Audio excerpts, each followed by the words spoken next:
नाम्ना। नमो नमः महोदय, प्रणमामि महोदय। अधुना तु त्रयः बहुवचने अभवत्।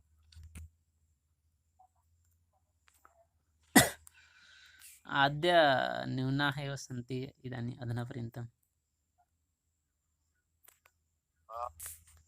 यदि त्रयः जनाः भवन्ति तर्हि अहं कथयामि यत् बहुवचनम् अभवत्।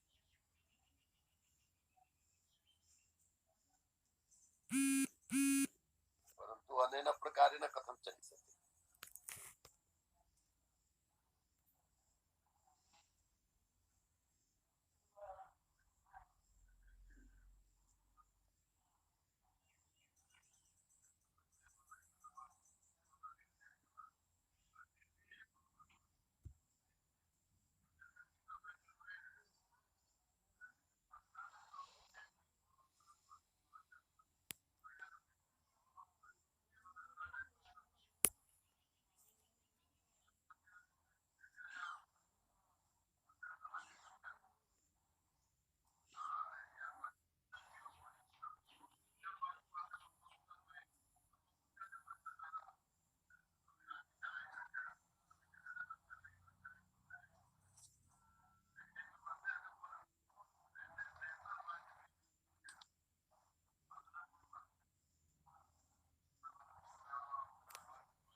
अधुना पर्यन्तं रामाचल महोदयः अपि न आगतः।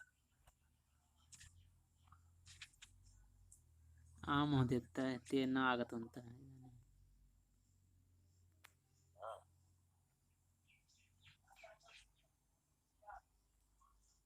तु समयेन भवति।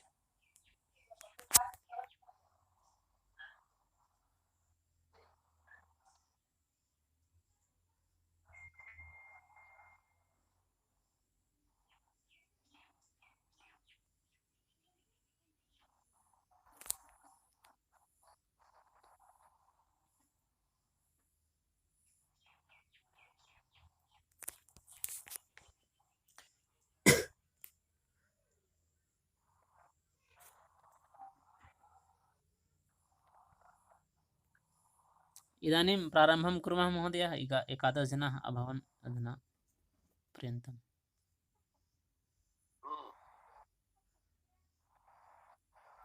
आं महोदय, सर्वेभ्यः नमो नमः। अस्याः 10-रूप्यकक्षायाः प्रारम्भे अद्यतनं मङ्गलाचरणं कर्तुम् अहं श्रीमन्तं गोपालकृष्णदुबे महोदयं निवेदयामि। एषः महोदयः सम्प्रति चिन्मया विद्यालय बोकारो नगरे पाठयन्ति। एते महोदयाः तत्रैव तस्मिन् विद्यालये संस्कृतशिक्षकरूपेण सेवां कुर्वन्तः सन्ति एते महोदयाः। इदानीम् अहं महोदयं मङ्गलाचरणार्थं निवेदयामि। गोपालकृष्णदुबे महोदयाः। नमो नमः। कृष्णवन्दना करोमि। वन्दना। वंशी विभूषितकरान्नवनीरदाभा पीताम्बरादरुणबिम्बफलाधरोष्ठा पूर्णेन्दुसुन्दरमुखा दरविन्दनेत्रा कृष्णात् परं किमपि तत्त्वमहं न जाने। कृष्णात् परं किमपि तत्त्वमहं न जाने। धन्यवाद। धन्यवादाः महोदयाः। इदानीम् अस्यां 10-रूप्यकक्षायाम् अद्यतन व्याख्यानस्य कृते अहम् आचार्यान् महोदयान् सादरं प्रार्थयामि। महोदयाः।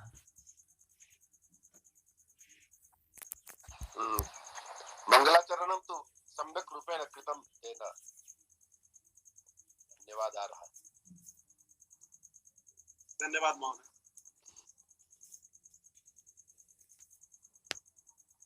भवतु तर्हि प्रतीकविषये वार्ता जायमाना आसीत्। तर्हि अत्र तु बहवः विषयाः सन्ति। प्रतीक योजना के कारण इति जातमासीत्। अधुना भारतीय साहित्य में प्रतीक योजना इति अस्ति एकः विषयः, तोपि महत्वपूर्णः एव अस्ति। पुनः एकः विषयः अग्रे भविष्यति, प्रतीक की रूपात्मकता और भारतीय रूपम्। अयं तु बहु किञ्चित् विशिष्टः एव। तदनन्तरं प्रतीकनाटकानां परिचयादिकम् अस्ति, तन्न भविष्यति। परन्तु एषः अंशः महत्वपूर्णः प्रतीयते।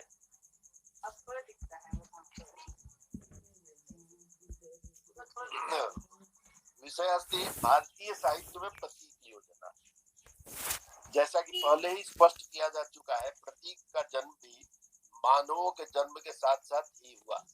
सर्वप्रथम मानवों ने प्रतीकों के माध्यम से ही विचार विनिमय किया होगा, जो इंगित के द्वारा होता रहा होगा। तदनंतर प्रतीक के रूप में चित्रलिपियां आई होंगी। संप्रत्यपि चीनी भाषायां चित्रलिपे प्राधान्यमस्ति और उन्हीं चित्रलिपियों का पूर्ण विकास के रूप में हम वर्णों को पाते हैं और उन्हीं वर्णों के आधार पर विभिन्न शब्दों और भाषाओं का निर्माण हुआ। अतः यह निश्चित है कि किसी भी भाषा के आदि साहित्यों में भी प्रतीकों की अवतारणा पर्याप्त रूप में हुई होगी। हमारे वैदिक साहित्य, जो हमारी भाषा का आदि साहित्य है, में तो प्रतीकों की बहुतायत ही है। विभिन्न प्राकृतिक तत्वों को देवता के प्रतीक रूप में वर्णन इसका ज्वलंत उदाहरण है। पृथ्वी, सूर्य, उषा, नदियों, पर्वतों आदि प्राकृतिक तत्वों को देवता के रूप में स्वीकार करके उनका मानवीकरण प्रतीकात्मकता का ही अवधायक है। प्रायः जितने भी वैदिक सूक्त हैं, सबों में कुछ न कुछ प्रतीकात्मकता अवश्य है। अनेक वैदिक आख्यानों में भी प्रतीकात्मकता का ही बाहुल्य है। इनमें आए हुए प्रतीकों को जाने बिना उनके भावों एवं विचारों का संपूर्ण रूप से आनंद नहीं प्राप्त किया जा सकता है। वेदों में सर्वत्र देवों एवं असुरों का युद्ध वर्णित है, जो आर्य संस्कृति और अनार्य संस्कृति को ही रूपायित करता है। असुरों या राक्षसों का जो रूप वेदों या अन्य ग्रंथों में वर्णित है, क्या वही उनका वास्तविक रूप था? नहीं, उन्हें प्रतीक रूप में दुर्गुणों से युक्त करके चित्रित किया गया है। सर्वत्र वृत्र और इंद्र का जो युद्ध वर्णित किया गया है, वह वास्तव में मेघों और वर्षा का प्रतीक है। इन प्रतीकों को जब तक जाना नहीं जाएगा, तब तक वैदिक साहित्य को ठीक ढंग से समझा नहीं जा सकता है। वैदिक प्रतीकात्मक आख्यानों में ऋग्वेद के दशम मंडल के 108वें सूक्त में प्राप्त होने वाली सरमा पणि संवाद को रखा जा सकता है। अत्र सरमा दत्त सरमा एक सुनी आसीत् कुतिया। अतएव सरमा इत्यनेन कुक्कुरस्य श्वानस्य पर्यायवाची एकः शब्दः अस्ति सारमेयः। सारमेयः अपि कथ्यते कुक्कुरः अथवा श्वानः। तर्हि सरमा पणि पणयः अच्छा भविष्यति, अत्र मिलिष्यति संभवतः। सरमा नामक कुतिया जो देवताओं की दूती है, पणियों के पास जाती है और उनसे वार्तालाप करती है कि वे देवताओं की गायों को मुक्त करें। पणि वर्ग कई प्रकार से शर्मा को प्रलोभन देते हैं, परंतु वह उन प्रलोभनों को स्वीकार नहीं करती है और अंत में देवताओं से जाकर सारी बातें कहकर यह भी बता देती है कि पणियों का स्थान कहाँ है, और अंत में देवता लोग पणियों को परास्त कर अपनी गायों को छुड़ा लाते हैं। यहाँ भी प्रतीकात्मकता का वैभव द्रष्टव्य है। शर्मा नामक कुतिया को मानवीकृत करके उसके द्वारा वार्तालाप कराना प्रतीकात्मकता को द्योतित करता है। डॉक्टर हरियप्पा ने तो शर्मा को उषा का प्रतीक स्वीकार किया है, जो अंधकार को नष्ट करने वाली है, और इंद्र की गायें उसकी किरणें हैं। ऋग्वेद के तृतीय मंडल के 33वें सूक्त में नदियों और विश्वामित्र ऋषि का जो संवाद हमें प्राप्त होता है, उसमें भी प्रतीकात्मकता दृष्टिगोचर होती है। विपाशा और शतुद्री नदियों को नवयौवना के रूप चित्रित करके उन्हें कामातुरा सिद्ध करना प्रतीकात्मकता की ओर ही इंगित करता है। इसी प्रकार 7वें मंडल के 130वें सूक्त में मंडूक इत्यादि का मानव के रूप में चित्रण हमें प्राप्त होता है, वह भी प्रतीकात्मक ही है। इसी प्रकार से अन्य सूक्तों, विशेषकर संवाद सूक्तों में प्रतीकात्मकता की स्पष्ट झलक हमें मिलती है। कृष्ण यजुर्वेद की तैत्तरीय संहिता के द्वितीय कांड के 5वें प्रपाठक के 11वें अनुवाक में मन और वाणी का जो विवाद प्रदर्शित किया गया है, वह भी प्रतीकात्मकता से पूर्ण है। किस प्रकार से मन और वाणी अपने को श्रेष्ठ सिद्ध करने के लिए तर्क उपस्थित करते हैं, यह इस सूक्त में प्रदर्शित किया गया है। इसी प्रकार से अन्य अनेक स्थानों पर भी मन, आत्मा और वाणी का द्वंद्व चित्रित किया गया है। महाव्रत यज्ञ के समय जो अनुष्ठान पहले किए जाते थे, उसमें एक श्वेत चर्म खंड के लिए शूद्रों और वैश्यों में जो संघर्ष प्रदर्शित किया जाता था, उसमें भी प्रतीकात्मकता का ही समावेश प्रतीत होता है। तत्र बहु स्पष्टता अस्ति, अतएव किंचित व्याख्यानस्य आवश्यकता नास्ति। यदा व्याख्यानस्य आवश्यकता भविष्यति तदा अहं करिष्यामि। डॉक्टर कीथ इस अनुष्ठान के विषय में लिखते हैं कि तदनंतर अनुष्ठान का एक आवश्यक अंश है गौर वर्ण वैश्य और कृष्ण वर्ण शूद्र का एक चिकनी सफेद खाल के लिए संघर्ष, जो अंततोगत्वा विजयी वैश्य के पन्ने पर है। इस अनुष्ठान के वास्तविक स्वरूप की अवज्ञा किए बिना इसमें सूर्य के लाभार्थ तमोबल अर्थात शूद्र के विरुद्ध संघर्षशील तेजोबल अर्थात आर्य के अनुकरणीय इंद्र को न देखना असंभव है। मानव जाति विज्ञान संबंधी उदाहरणों की अवहेलना करके ग्रीष्म और शीत के द्वंद्व, जिसमें पहला और आर्य द्वारा और दूसरा काले शूद्र द्वारा प्रतिपादित होता है था, के बहुसंख्यक रूपों से इस प्रसंग को विच्छिन्न करना भी असंभव है। इति सः कीथ महोदय लिखते मम नास्ति। इसी प्रकार कीथ ने कंसवध नाटक में कंस और कृष्ण के संघर्ष को प्रकृति के संघर्ष का प्रतीक स्वीकार किया है।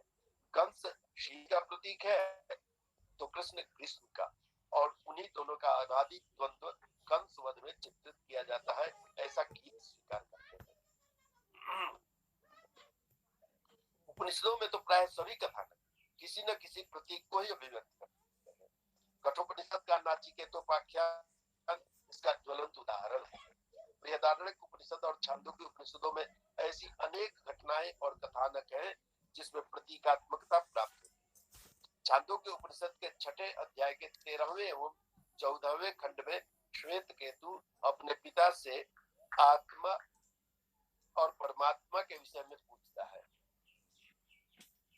श्वेत केतु पिता का हस्ते श्वेत केतु, और वहां उसके पिता एक बालक की कथा के द्वारा समझाते हैं। कथा के अनुसार एक राजा के बालक को चोर वन में ले जाते हैं और उसकी सारी सामग्री व आभूषण छीन लेते हैं और आंखों पर उसके हाथ पैर रस्सी से बांध देते हैं। ऐसी परिस्थिति में एक साधु उसकी सहायता करता है और मार्ग निर्दिष्ट करता है।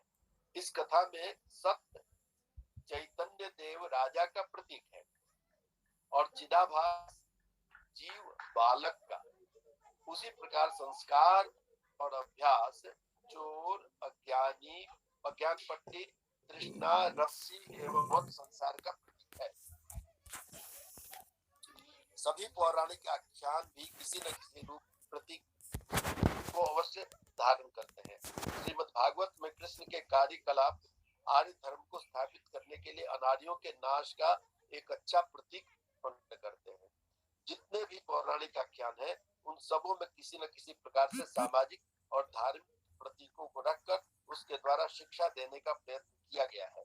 श्रीमद् भागवत का पुरंजनोपाख्यान पूर्णतया प्रतीकात्मक है। रामायण की कथा में तो प्रतीकात्मकता की भरमार ही है। राम और रावण का युद्ध उस शाश्वत युद्ध को प्रतीक के रूप में हमारे सामने उपस्थापित करता है, जो प्रत्येक युग में होता आया है और आगामी युगों में भी होगा। अत्याचारियों का प्रादुर्भाव, उनकी स्थिति और उनका विनाश यह हरेक युग में दृष्टिगोचर होता है। अत्याचारों एवं दुर्गुणों के आधिक्य का प्रतीक रावण का दशमुख है। दशमुख तस्य प्रतीक रूपेण अस्ति, यतो हि स एतेषां दुर्गुणानां प्रतीक रूपेण अस्ति। उसी प्रकार राक्षसों, बंदरों एवं पक्षियों को प्रतीक के रूप में रखा गया है। रामायण के भीतर आने वाली छोटी छोटी कथाओं में भी किसी न किसी रूप में प्रतीकात्मकता का आभास अवश्य होता है। महाभारत में भी ऐसे अनेक आख्यान हैं जो प्रतीकात्मकता को द्योतित करते हैं। यद्यपि महाभारत एक ऐतिहासिक ग्रंथ है, शांति पर्व के 154वें से 156वें अध्याय में प्राप्त होने वाले जापक आख्यान में प्रतीकात्मकता का दर्शन होता है। इसी प्रकार से अन्यत्र भी महाभारत में प्रतीकात्मकता दृष्टिगत होती है। संस्कृत के संस्कृत के अन्य महाकाव्यों, खंड काव्यों और गीति काव्यों में भी प्रतीकात्मकता का प्राचुर्य है।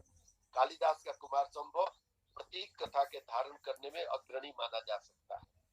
इसमें पार्वती और शिव का जो संयोग दिखाया गया है, वह वस्तुतः शिव और शक्ति का संयोग माना जाना चाहिए। जिस शिव और शक्ति के संयोग से सारा संसार चक्र चलता है, वह चिरंतन है। शिव शक्ति में बीज उत्पन्न करता है और शक्ति सृजन करती है। यही अनादि परंपरा है और उसी भाव को कालिदास ने अपने महाकाव्य में चित्रित किया है। कुमार कार्तिकेय का चित्रित रूप में जन्म लेकर तारकासुर का वध करना भी पाप पर पुण्य की विजय का ही प्रतीक है। शिशुपाल वध में कृष्ण के द्वारा शिशुपाल का वध एवं किरातार्जुनीय कथाएं भी उसी की ओर संकेत करती हैं। जैन धर्म एवं बौद्ध धर्म के काव्यों में भी प्रतीकात्मकता का दर्शन हमें होता है। जैन धर्म का काव्य उपमित भव प्रपंच कथा तो पूर्णतया प्रतीकात्मक है ही मानी जा सकती है, जिसमें सर्वत्र कथानक प्रतीकात्मकता को धारण करते हैं। इसके रचयिता सिद्धार्थ सूरी माने जाते हैं, जिनका समय 10वीं शताब्दी का प्रारंभ माना जाता है। इस महाकाव्य में जीव का संसार में दुख भोगना और जन्म जन्मांतर तक संसार चक्र में फंसे रहने की कथा को प्रतीकात्मक रूप में रखा गया है। इस काव्य के नाम से स्पष्ट हो जाता है कि इसमें संसार के प्रपंचों का उपमाओं के माध्यम से वर्णन हुआ है।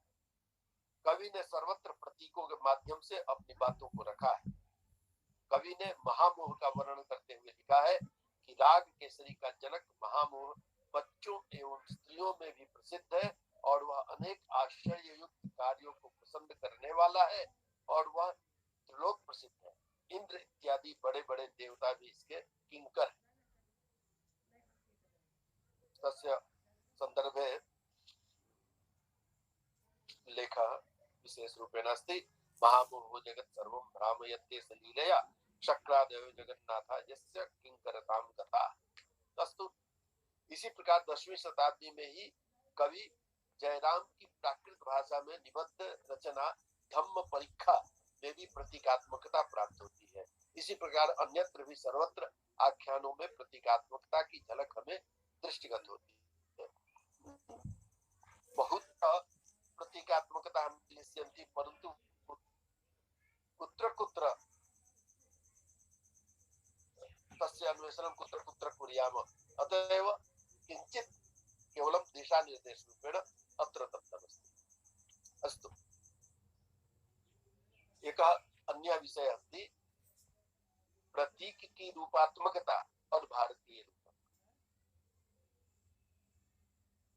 अयम अंशः विशेष रूपेण श्रोतव्यः अस्ति। तत्र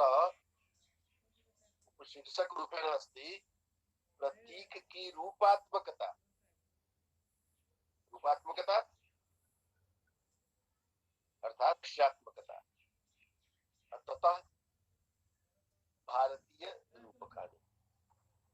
प्रतीक नाटकों की रूपात्मकता को लेकर विद्वानों एवं आलोचकों में स्पष्ट रूप से दो वर्ग दृष्टिगत होता है।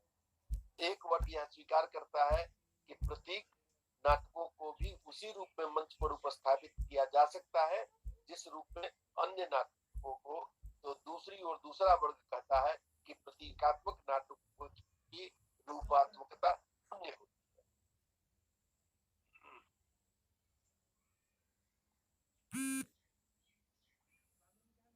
अग्रे किंचित् आगमिष्यति, अन्यथा मनसिक विषय अस्ति। एक वर्ग यह स्वीकार, इसी आधार पर विद्वानों ने पाठ्य और प्रेक्ष्य रूप में नाटकों का विभाजन करके प्रायः सभी प्रतीकात्मक नाटकों को पाठ्य के अंतर्गत रखने का दुराग्रह किया। अर्थात एतानि नाटकानि प्रेक्ष्य नाटकानि न सन्ति, रंगमंचोपरि तेषाम् उपस्थापनं कर्तुं न शक्यते, अतएव केवलं पठितुं शक्यन्ते, अतएव पाठ्य नाटकानि सन्ति, दृश्य नाटकानि न सन्ति इति केचन कथयन्ति, परन्तु अहं तस्य विरोधं करोमि। अतएव मैं लिखितमस्ति यत् प्रतीकात्मक नाटकों का पाठ्य के अंतर्गत रखने का दुराग्रह। ऐसे विद्वानों एवं आलोचकों का मंतव्य है कि प्रतीक नाटकों में स्थूल के द्वारा सूक्ष्म की अभिव्यक्ति की जाती है और इस कारण दोहरे अर्थों के आ जाने से सामाजिकों को भाव बोध उचित मात्रा में नहीं हो पाता है। एकदम सत्य। यत् बहुत्र तत्र श्लेषमयता अस्ति अथवा कथ्यते किंचिदपि प्रदर्श्यते किंचिदपि वस्तुतः अस्ति किंचित्। ये प्रबुद्धाः भविष्यन्ति सामाजिकाः दर्शकाः प्रेक्षकाः, ते एव तस्य आनन्दं स्वीकरिष्यन्ति इति इदं तु सत्यमस्ति। पात्रों, घटनाओं एवं भावों पर किसी अन्य वस्तु का आरोपण होने के कारण दोनों प्रकार के भावों को लेकर चलना सामाजिकों के लिए कठिन होता है। लेकिन यदि नाटककार अपने दोहरे भावों एवं आरोप्य भाव विचारों को सामाजिकों तक संप्रेषित करने में समर्थ होता है तो उस प्रकार का प्रतीकात्मक नाटक किसी भी प्रकार से अन्य नाटकों से कम आनंद प्रदायक नहीं होता है। अपितु प्रतीकात्मकता के द्वारा जो एक प्रकार का विशिष्ट सौंदर्य और चमत्कार आ जाता है, उससे वह नाटक और भी प्रभावोत्पादक एवं रम्य बन जाता है। अतः सभी प्रतीकात्मक नाटकों पर दुरूहता का दोष आरोपित नहीं किया जा सकता है। वह तो नाटककार की कुशलता पर निर्भर है कि कौन नाटककार अपने नाटकों में प्रतीकात्मकता को सर्वजन संवेद्य बनाने में कितना समर्थ होता है।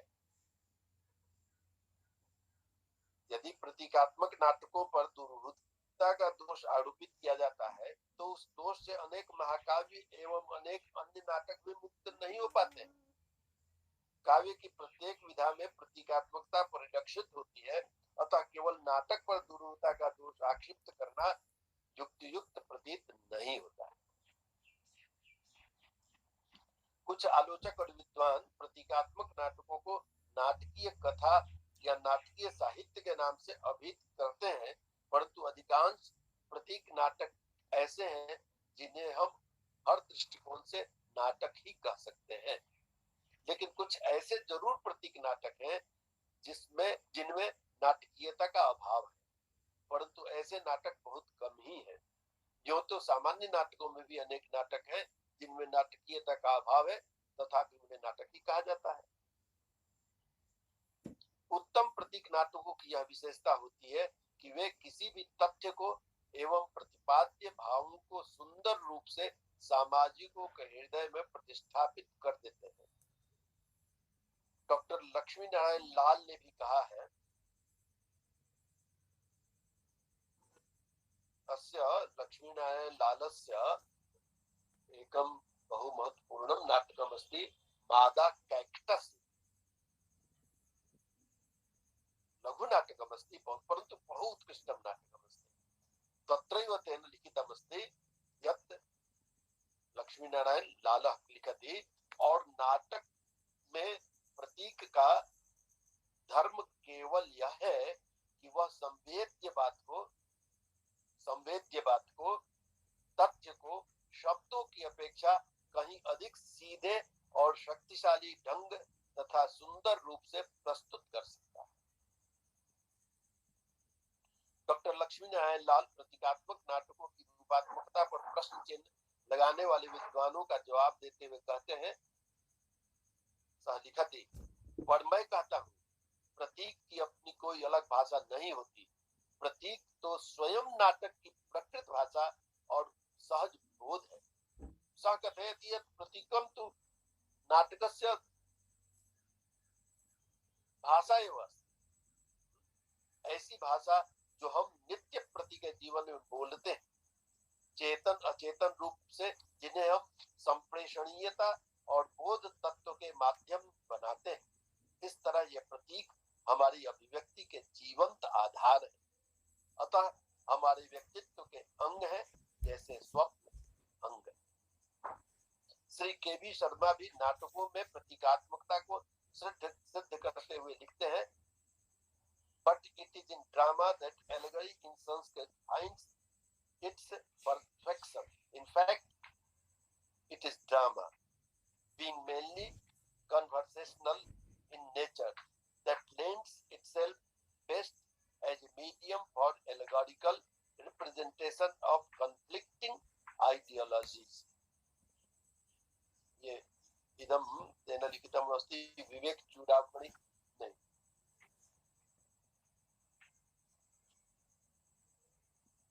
नाटकस्य प्रस्तावनायां तेन लिखितम्। इसीलिए प्रतीकात्मक नाटकों की उपेक्षा की दृष्टि से देखना उन नाटकों के प्रति अन्याय ही कहा जाएगा।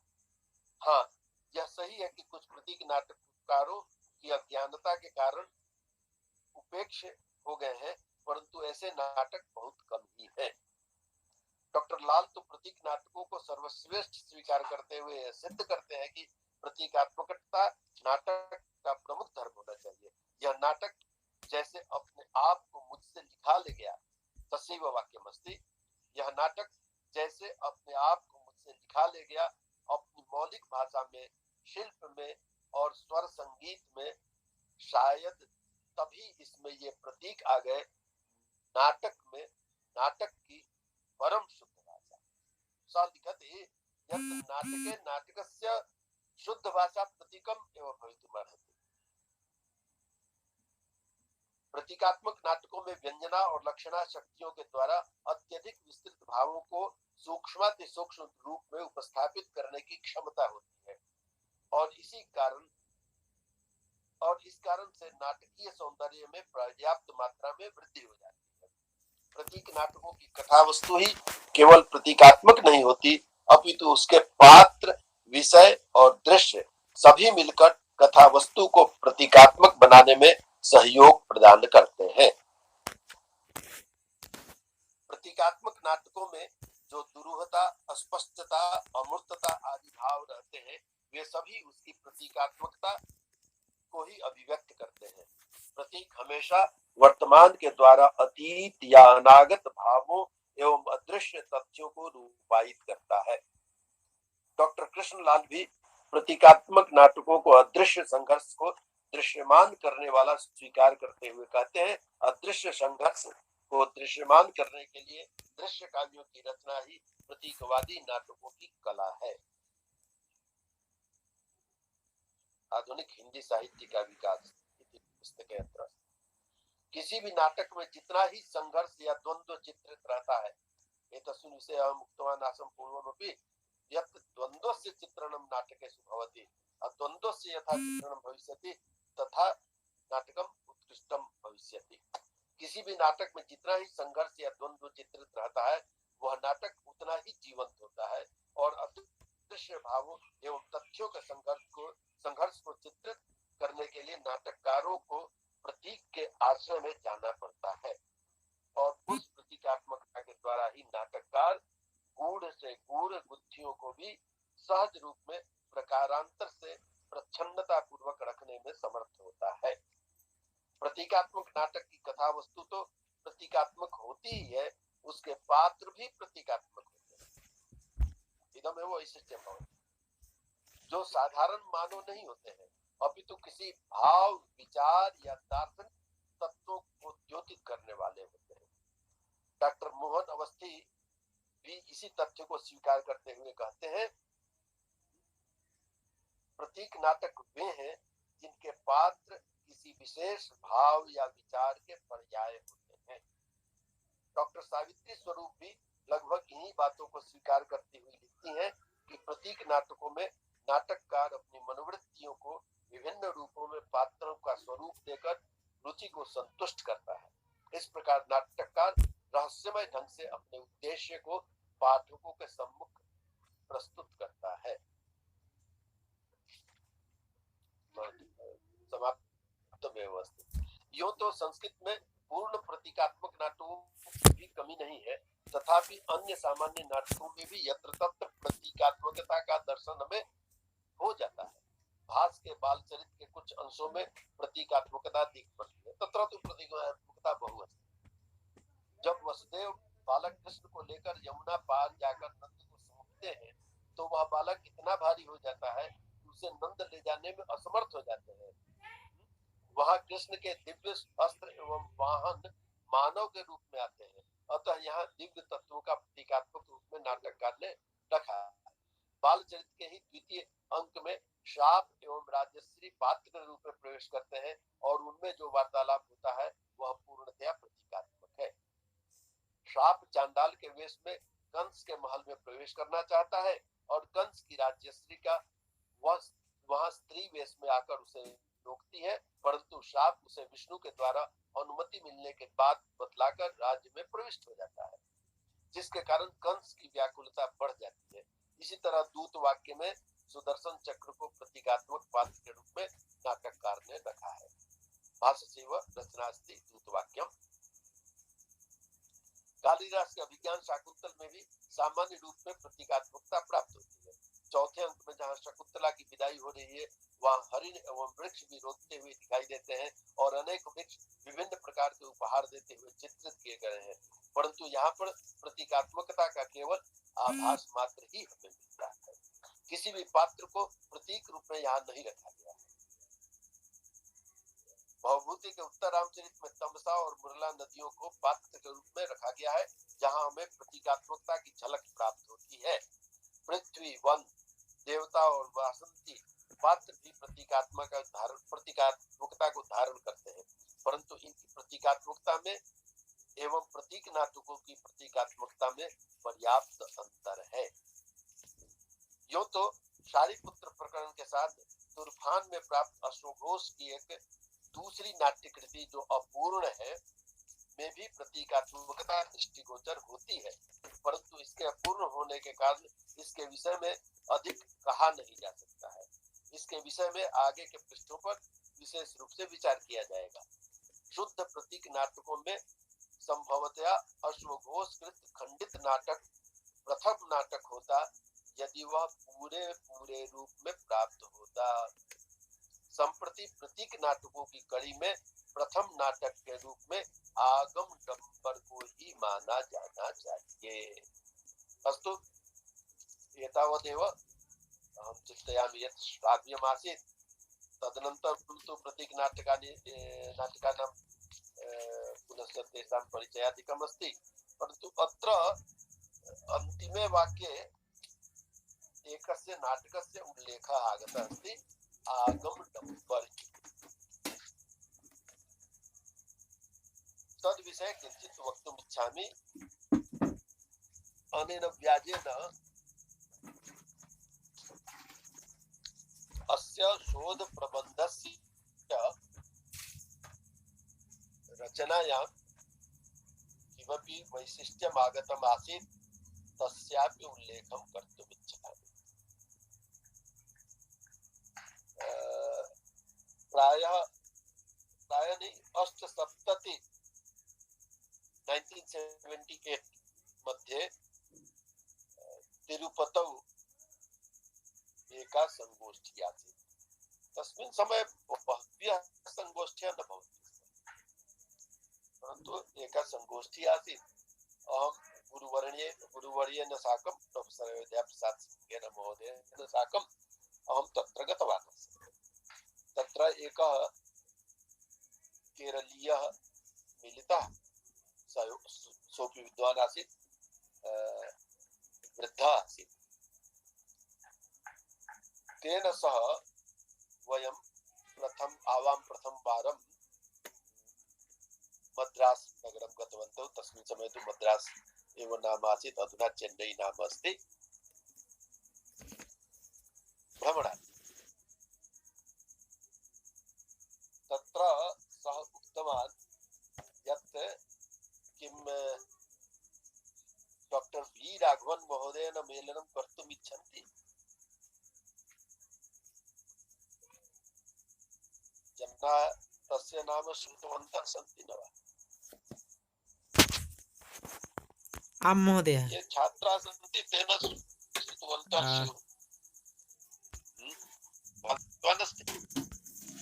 आं महोदय, किमस्ति तेषां रचना अस्ति न, द नंबर ऑफ रसाज इत्यादिकं।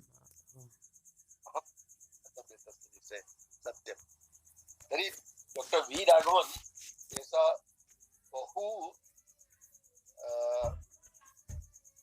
तस्मिन् समये संभवतः संपूर्णे भारते तादृशः कोऽपि संस्कृतस्य विद्वांसः संभवतः नास्ति।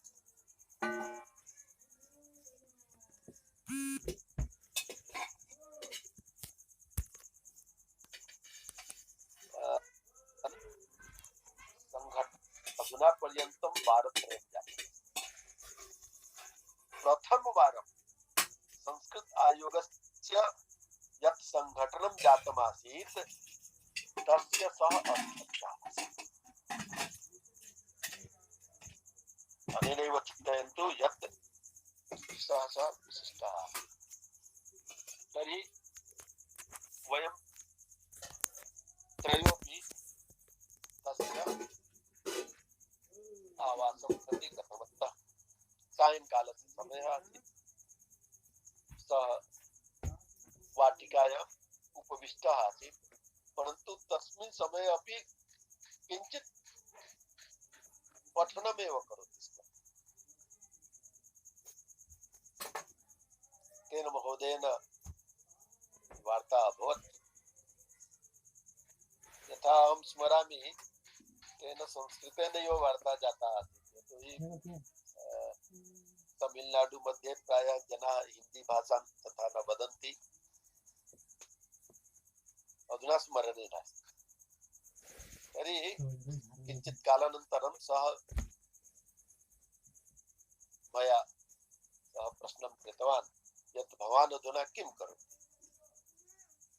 अहम् उक्तवान् यत् दार्शनिकनाटकानाम् अध्ययने निरतोऽस्मि। तस्य प्रश्नः आसीत् यत् किं नाटकं प्रथमं दार्शनिकनाटकं भवितुमर्हति।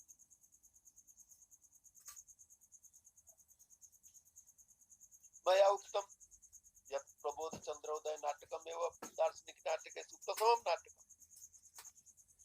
सः उक्तवान् यत् सम्यक् एव कथयति भवान्, परन्तु इदं सत्यं नास्ति।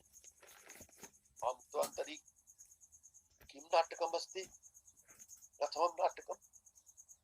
सः उक्तवान् यत् आगमडम्बर नाटकम् अस्ति, यत् प्रथमं नाटकम् अस्ति। तस्य अपरं नाम शरणमत नाटकम् अस्ति।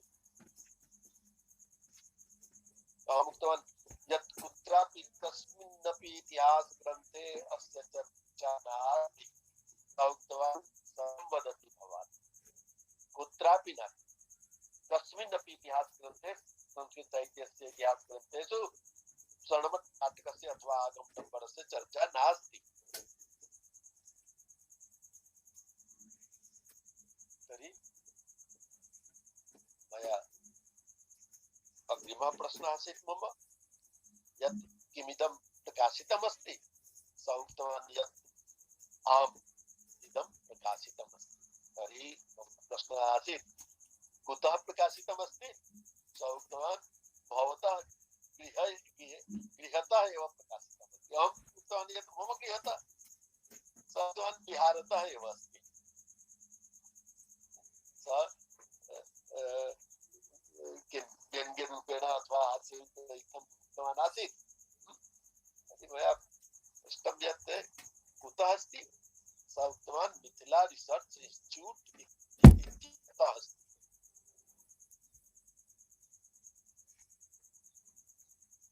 महत् आश्चर्यम्। पुनः पृष्टवान् यत् कः तस्य सम्पादकः, सः उक्तवान् अहमेव तस्य सम्पादकः। अर्थात् डॉक्टर वी राघवन एव तस्य सम्पादनं कृतवान् आसीत्। तस्य रचयिता अस्ति जयंत भट्ट। जयंत भट्ट यः अस्ति, जयंत भट्ट विषये कोऽपि कथयिष्यति? कः अस्ति? कोऽपि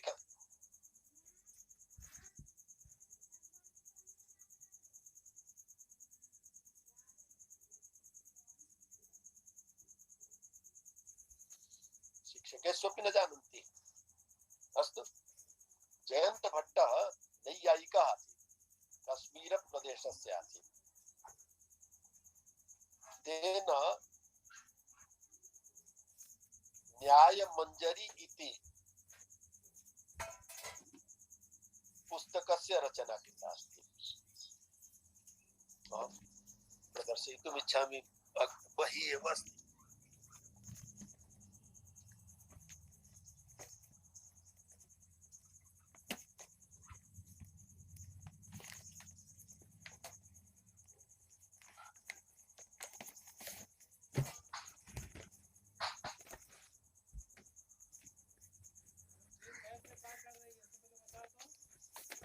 इदमस्ति न्यायमञ्जरी। तस्य एकः भागः अस्ति। इत्थं तस्य एकः मिथिला रिसर्च इंस्टिट्यूट मध्ये एव आनंद झा इति नामकः विद्वान् आसीत्। तेनैव अस्य व्याख्या कृता अस्ति। तर्हि भागद्वये अस्ति। एकस्य भागस्य अहं प्रदर्शनं करोमि। अस्य सम्पादकः अभवत् डॉक्टर किशोरनाथ झा। एषः प्रयागराजे गंगानाथ झा रिसर्च इंस्टिट्यूट अस्ति, तत्र आसीत्। अधुना तु गृहे एव निवसति। पाण्डुलिपि विषये तेषां बहु आसीत्। माने किशोरनाथ झा जी इति पाण्डुलिपि विषये बहु जानन्ति सन्ति। कार्याणि तेन कृतानि। तर्हि कामेश्वर विश्वविद्यालयस्य एव अस्य प्रकाशनं जातमस्ति। अहं यत्र आसम् तस्य पार्श्वे किमपि नासीत्, परन्तु कारागारे भूत्वा एव तेन न्यायमञ्जरी लिखिता। स एव जयंत भट्टः नवदश शताब्द्याः एषः अस्ति। नवम शताब्द्याः, अर्थात् प्रायः 1100 वर्ष पूर्वम् एषः जातः अस्ति। स एव आगमडम्बर अथवा सणमत नाटकस्य रचनां कृतवान् अस्ति। तर्हि परन्तु तस्मिन् समये किं जातमासीत्, मया कार्यं प्रायः समाप्तमासीत्। मम शोधप्रबन्धः प्रायः समाप्तः आसीत्। तर्हि अतः एव मया तस्मिन् विषये विस्तरेण विवेचनं न कृतं, परन्तु भूमिका भागे एतस्मिन् विषये मया विस्तरेण लिखितमस्ति। परन्तु तत् पुस्तकं कथं मिलिष्यति, अहं तु राज्यम् आसम्।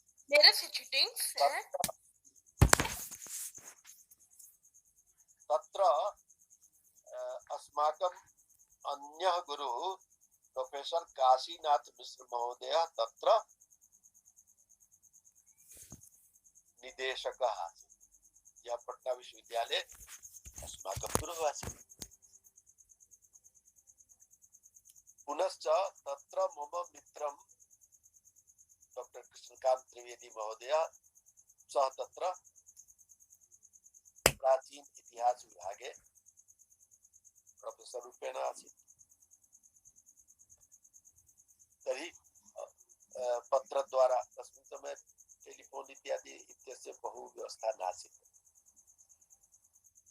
किम् अभवत्, कृष्णकान्तः तु मह्यं प्रेषितवान् एव पुस्तकं, परन्तु एषः महोदयः मम गुरवः ये सन्ति काशीनाथ महोदयः ते विस्तरेण प्राय 4 पृष्ठात्मकम् अस्य विवेचनं कृत्वा तत् प्रेषितवन्तः सन्ति। एतादृशाः मम गुरवः सन्ति। भवतु तर्हि इदमस्ति षण्मत नाटकम् अथवा आगम डम्बर नाटकम्। तर्हि दार्शनिक नाटकेषु इदमेव नाटकं सर्वप्राचीनमस्ति, परन्तु सर्वत्रापि इतिहासग्रन्थेषु प्राप्यते यत् प्रतीक नाटकेषु दार्शनिक नाटकेषु इति तु कुत्रापि प्रायः नास्ति एव, परन्तु प्रतीक नाटकेषु प्रथमं नाटकं प्रबोध चंद्रोदय नाटकम् अस्ति श्रीकृष्ण मिश्रस्य इत्येव सूचना प्राप्यते। यद्यपि मया लिखितमेव अस्ति, अश्वघोषस्य या रचना तुर्फान मध्ये मध्य एशिया मध्ये पाण्डुलिपिरूपेण प्राप्तानि सन्ति पुस्तकानि, तेषु खण्डितम् एकं प्राप्तमस्ति। तत् प्रतीयते यत् नाटकमस्ति। यदि तत् नाटकं पूर्णम् अमूल्यस्यात् तर्हि तन्नाटकं निश्चयेन दार्शनिक नाटकम् अभविष्यत् इति मया एतस्मिन् विषये अत्र शोधप्रबन्धे मया अस्य उल्लेखः कृतः। परन्तु तन्नाटकं तस्य प्राय 15-20 शब्दाः एव केवलं मिलन्ति, तेषाम् उल्लेखं कृतवान् अस्मि अहम्। इत्थं तत् नाटकं तु नहीं मिलति एव नहीं। अतः एव अधुना दार्शनिक नाटकेषु प्रथमं नाटकम् आगम डम्बर नाटकम् अस्ति। तर्हि आगम डम्बर नाटकस्य ज्ञानं कथम् अहं प्राप्तवान् इत्यस्य एका घटना अस्ति। तां घटनामपि अहं श्रावितवान्। अस्तु, सम्प्रति मम कथ्यं समाप्तमस्ति। अधुना यदि प्रश्नाः स्युः तर्हि भवेयुः। जी महोदय, नमो नमः। रामचलः। भवान् विलम्बेन आगतः। केवल 4-5 मिनट विलम्बेन। अत्र यदा आरम्भः जातः भवतां विषयस्य तदा अहम् आसम्, केवल मङ्गलाचरणेन किञ्चित् ये संस्कृत भारत्याः जनाः भवन्ति ते समयस्य पालनं कुर्वन्ति। न गृहात् एकं आचार्याः गृहात् एकं दूरभाषम् आगतम् आसीत्, तदेव। भवतु, एतदर्थं न ददामि भविष्यति, परन्तु इत्थं न भवेत् इति। अस्तु, कथयतु, किं कथयति? अत्र प्रमोद नाटकम् इति अस्ति प्रथम दार्शनिक नाटकं श्रीकृष्ण मिश्र प्रबोध चंद्रोदय नाटकम्। एते महोदयस्य समयः कः अस्ति? तस्य 15-16 शताब्दी अस्ति। पंचदश यदि शताब्द्याम् अस्ति। आगम डम्बर यदि नाटकं महोदया लिखितम् अस्ति यदा जयंत भट्ट महोदयेन सह। हरि ओम्। नवम शताब्द्याम् तो नवम शताब्द्यां लिखितमस्ति तर्हि तो प्रथमं दार्शनिकनाटकं तो तथैव भवितुं शक्नोति। तदेव तु सः तु वी राघवन महोदय इत्थमेव तु उक्तवान् यत् दार्शनिक नाटकेषु प्रथमं नाटकम् आगमडम्बर नाटकम् अस्ति। सः एव उक्तवान्। हाँ, भवद्भिः प्रतिपादितम् अत्र आगमडम्बर नाटकम् इति बी राघवन महोदय कथयति, परन्तु भवन्तः इति उक्तवन्तः कि प्रबोधचन्द्रोदय नाटकम् इति प्रथमं दार्शनिक नाटकम्। नहीं नहीं, इत्थं न उक्तवान् यत् प्रबोधचन्द्रोदय। अधुना तु अहं परिवर्तनं कृतवान्। इतिहासग्रन्थेषु इदं यत् प्रबोधचन्द्रोदय नाटकमेव प्रथमं नाटकं प्रतीकनाटकेषु अस्ति। परन्तु यदा अहं शोधकार्यं कृतवान् तत्र मया इत्थं लिखितमस्ति भूमिकाभागे, अत्रापि एकस्मिन् वाक्येन अत्र लिखितवान् अस्मि यत् आगमडम्बर नाटकमेव नाटकेषु प्रथमं नाटकमस्ति। प्रतीकनाटकेषु प्रथमं प्राप्यं नाटकम् आगमडम्बर नाटकमस्ति। महोदय आगमडम्बर नाटकं साणमत् नाटकम् इति भिन्नम् अस्ति किम्? शरणमत् नाटकं तस्यैव अपरं नाम शरणमत्। शरणां मतानां तत्र विवेचनम् अस्ति, अत एव तस्य नाटकस्य अपरं नाम शरणमत् नाटकम्। षड्मत् नाटकम् इति षड् मतम् इत्युक्ते षड् दार्शनिक मतम्। परन्तु षट् आस्तिक दर्शनानि न सन्ति तत्र। तत्र चार्वाक्य बौद्ध अधुना स्मरणे नास्ति, शैवादिकानां तत्र अस्ति। अधुना मम पार्श्वे अस्ति, अत्र अस्ति तन्नाटकं। परन्तु तस्मिन् अत्र एतस्मिन् अत्र तस्य विवेचनं सम्यक् रूपेण अस्ति। मम शोधप्रबन्धे भूमिका तस्य नाटकस्य विस्तरेण विवेचनम् अस्ति। समीचीनं। महोदय एकम् अपरं प्रश्नम् अस्ति अत्र अस्मिन् प्रतीकविषये। अत्र संस्कृत साहित्य में प्रतीक योजना अस्मिन् विषये आगतमस्ति। अत्र यदा शकुन्तलायाः विदायी कार्यक्रमे पुनश्च तमसा मुरला नद्याः तटे जातं विषयः, तत्र अहं चिन्तयामि बिम्ब प्रतीकयोः को भेदः? न बिम्ब प्रतीकयोः तु महान् भेदः अस्ति। बिम्ब भवति इत्थं प्रतीयते यत् चित्रवत् इदं सर्वं दृश्यते, तत् भवति बिम्बम्। प्रतीकं तु सिम्बोलिज्म रूपेण भवति। अच्छा भवतु, बिम्ब इति शब्दः अस्माकं काव्यशास्त्रे अस्ति किम्? अस्ति अस्ति बिम्बविधानम् अस्ति, अलङ्कार भावः अस्ति। पाश्चात्यशास्त्रे तु अस्ति एव। मम प्रश्नः अस्ति यत् भारतीयकाव्यशास्त्रे बिम्बस्य उल्लेखः अस्ति न वा? तर्हि अस्ति अलङ्कारेषु बिम्ब प्रतिबिम्ब भावरूपेण यस्य विवेचनम् अस्ति, तत्र प्रतिबिम्ब इति शब्दः यः अस्ति सः प्रतिबिम्ब शब्दः इमेजरी इत्यस्य पर्यायरूपेण वक्तुं शक्यते। इमेजरी अर्थात् बिम्बरूपस्य, बिम्बस्य। इमेज इत्येव प्रतीयते। कथ्यते सः दुष्यन्तः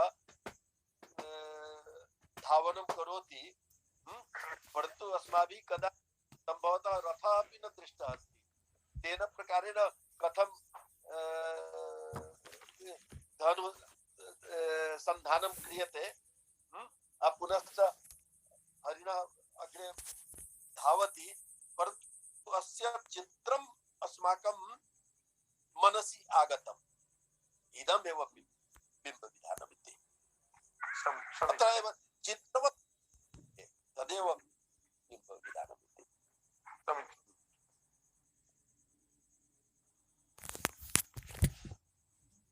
नमो नमः महोदय।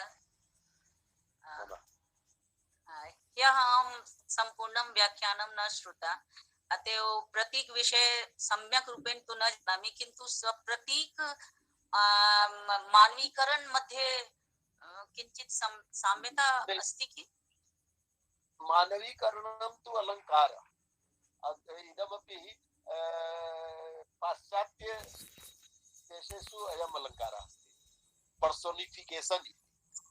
मानवीकरणं पर्सोनिफिकेशन् इति रूपेण अलङ्कारः भवति पाश्चात्य जगति। अस्माकं काव्यशास्त्रेषु अलङ्कारशास्त्रेषु मानविकीकरणस्य अलङ्कारस्य उल्लेखः नास्ति। तर्हि अभिज्ञान शाकुन्तलम् इति नाटके पुष्पं लाक्षा ददाति इति वर्णनम् अस्ति। लाक्षा ददाति, तत्र प्रतीकात्मकता अस्ति। प्रतीकात्मकता अस्ति, मानवीकरण न अस्ति। मानवीकरणम् अस्ति यथा वृक्षः अपि वृक्षाणि प्रयच्छन्ति, तर्हि तत्र वृक्षाणि मानवीकरणरूपेण तत्र प्रतीकात्मकता अस्ति। परन्तु द्वयोः मध्ये पार्थक्यम् अस्ति, परन्तु बहु स्पष्टरूपेण पार्थक्यं नास्ति, बहु सूक्ष्मरूपेण तत्र पार्थक्यम् अस्तु। अहं वस्तुतः अहं न सम्पूर्णं व्याख्यानं न श्रुतवती, एतदेव कारणे। भवति।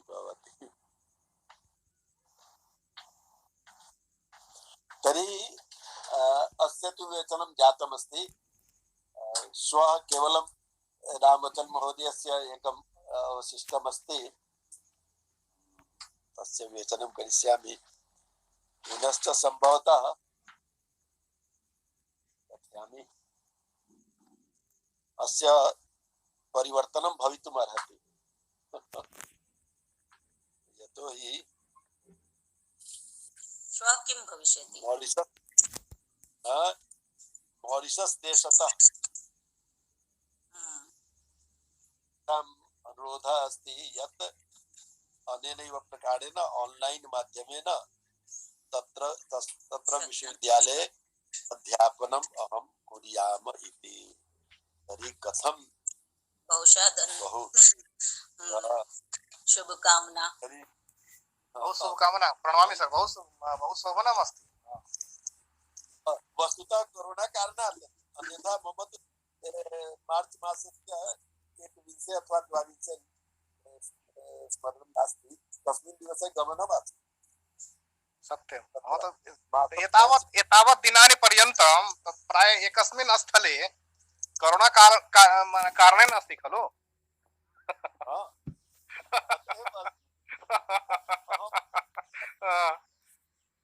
एतावत् कालपर्यन्तं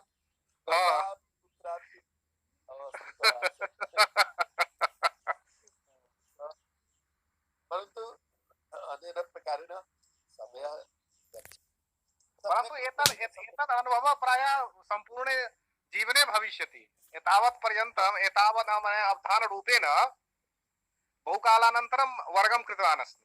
वर्गं तु प्रायः कार्यस्य व्यस्तता कारणे प्रायः पुनः पठनं प्रति अवधानम् आगतः।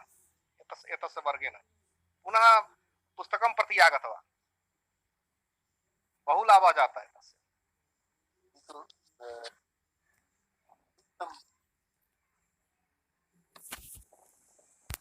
तर्हि स्वविरामः मुद्राक्षसविषये तस्य नायकत्वविचारः किं रामचन्द्र? आम् महोदय, आम्। समयेन आगमिष्यति। आम्, समयनासं किञ्चित् मध्ये एव दुर्वक्षम् आगतम्, अतः एव प्रतिदिनं तु समयेन भवति। अस्माकं तु सौभाग्यमस्ति इति भवति। स्वाध्याय प्रति बहु उत्तमः अवसरः अस्ति अस्मिन् लाक्डौन् मध्ये।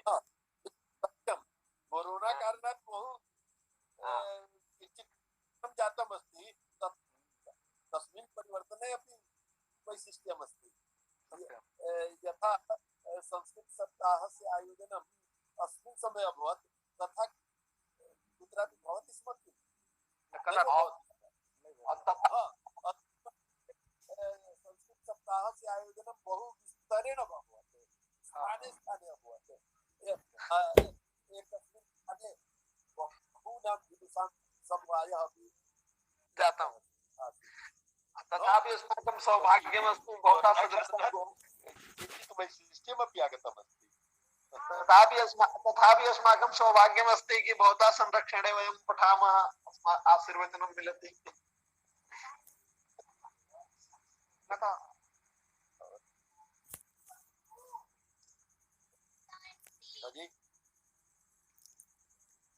आं महोदय, शान्तिपाठं करोमि इदानीम्। ॐ सर्वे भवन्तु सुखिनः, सर्वे सन्तु निरामयाः, सर्वे भद्राणि पश्यन्तु, मा कश्चित् दुःखभाग् भवेत्। ॐ शान्तिः शान्तिः शान्तिः। सर्वेभ्यः नमः। नमो नमः महोदय। प्रणमामि सर। प्रणमामि आचार्य। नमो नमः महोदय। नमो नमः।